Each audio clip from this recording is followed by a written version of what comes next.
সামনে তো দুর্গাপুজো, তো সেই জন্য সবাই কিন্তু কম বেশি আমরা শপিং করছি। আর জামা কাপড়ের সঙ্গে কসমেটিক্স না হলে চলে না, একটু জুয়েলারি না হলে চলে না। তো সেই মতনই দেখো আমি কি কি শপিং করেছি।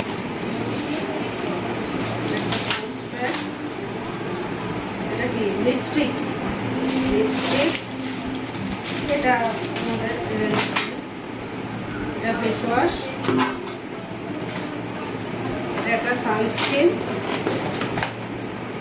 এটা সুইস বিউটির লিপ লাইনার। এটা হচ্ছে আমার মেয়ে কিনে দিয়েছে পুজোয় আমাকে।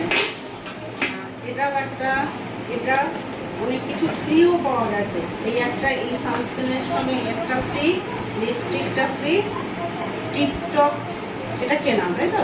এটা কেনা, এইটা ফ্রি, আর এই পাউচ ব্যাগটা ফ্রি, আর এই লিপস্টিকটাও ফ্রি। মানে এই কটা জিনিসে এতগুলো ফ্রি পুজোর সময়।